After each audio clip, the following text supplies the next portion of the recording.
got another one of these teal builds done up, and as you know, I always try to make them a little bit differently than the ones I've done before. So this one is actually probably the most, I don't know, I think it's the most unique of the ones I've done so far. So you'll notice it does look very similar. I did do different white hands on it. Still did a custom painted seconds hand. I still like that style because that seconds hand pip really goes well with that teal color of that bezel insert. Went ahead and we did the same style leather on this. This one's a little bit extended out. And we did it with a nice little overlap. So we made it a little bit longer, but we set it up for a good overlap. Normally they're about this long. So it will come back up through here just a little bit further, have a nice little overlap on there.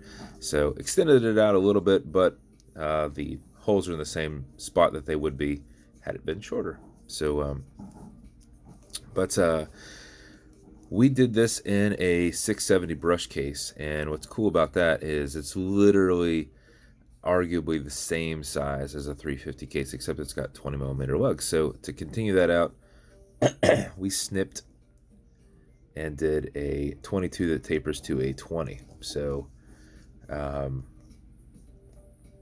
you still have the same 22 millimeter coming down, but it just tapers at 20 right there at the very end. So same brushed case, anchor engraved crown on there. Did a small coin on this one with that teal insert. Small window exhibition case back, so it's a very low profile, so it still stays, low on the wrist. Silver rotor in there, stainless steel movement holder going on around in there, and then your brushed clasp here. So that's the build. That's the way we kept it just a little bit different than the others. As always, the bezel will turn left, it'll turn right. It's just held on with the tension ring, and I just put them on there a little bit tighter. Automatic mechanical, so you can wind it, you can wear it, you can put it in a watch winder, but if it's dead or you're not going to be very active, you want to pre-wind it. And how you do that is you unscrew the crown until you hear it and feel it clicking. At that point, you can then wind, and a wind is a turn away from you.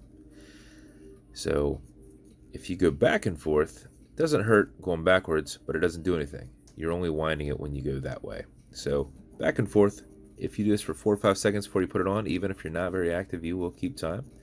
And if you do it something closer to 20 seconds, you will max out your 31 plus hour power reserve, which is what I do since I do not wear your watches around after I build them to make sure they are running. So you wind it out, you pull it to the one and only click, and you can now set your time. You've got to do not have a hacking movement, so it's going to keep going around. You also notice you've got a wobble crown. It's going to deflect lateral pressure from going into the movement.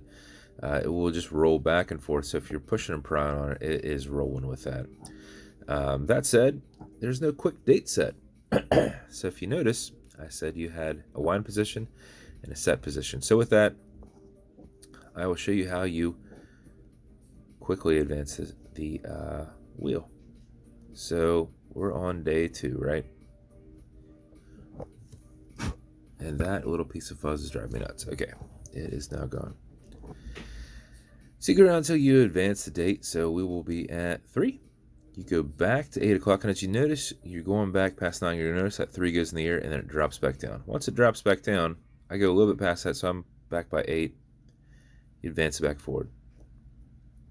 That's your quick date set. Once you're quick with it, you can go pretty quick. It only takes about 5 seconds between each day. Okay, Google, what's today's date? It is Monday, July 12th, 2021. July 12th.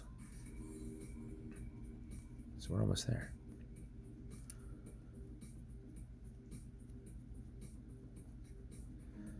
Nine, 10, 11.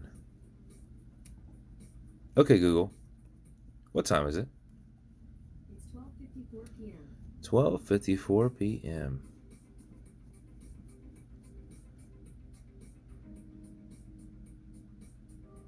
Then you just slightly push it back and screw it down.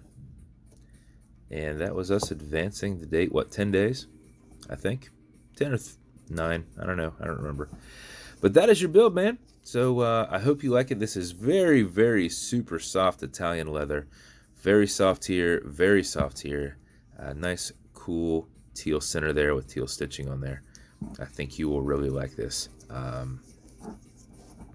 Very, very, very good stuff. It takes a minute to get this stuff in from my guy, but it is well worth it. So, as always with every build, they come with matching beads. Up to you if you want to wear them or not. This one's going to come in one of my special edition silver boxes. I'm out of my brown boxes, which I thought, well, it's got plenty of silver in there. As always, every build will come with watch clearance is good on all glass and metal parts, so everything here in the center is non-streaky, non-toxic, non-residue. Some leather conditioner. This will keep that strap perfectly soft. If you ever need to use it, just apply it on both sides, let it soak in. Remove any excess a little bit, will go a long way. And then some fine scratch remover. This is Novus 2 from Amazon. We just repackage it into these. This is an acrylic glass, and you can scratch it if you do, no worries. Just put a tiny bit on it, buff it out with your included microfiber, generate some heat with your thumb, fill in that scratch, and go back and forth. And 15-20 seconds, it will be completely gone, and your watch will look perfect again. So no worries. And thank you, as always, Joe. Joe's got plenty of watches from me.